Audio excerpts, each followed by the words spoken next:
Good morning. This is Mrs. Shimmel from Princeton Elementary. One of my favorite things to do is listen to birds. There are some birds singing. Right now I hear a cardinal.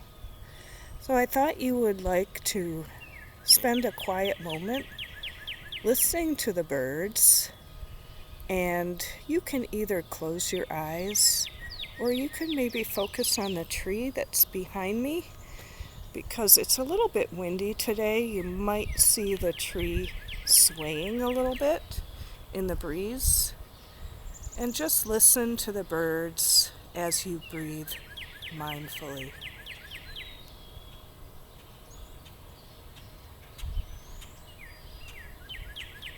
That's a cardinal. And there's one off in the distance. They may be calling to each other.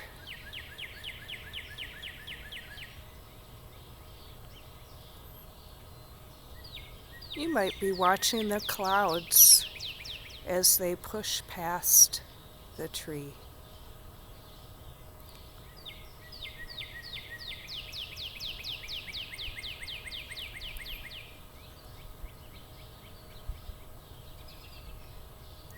Sometimes you might find that nature can help bring you calm and peace. Thank you for joining me in this mindful moment.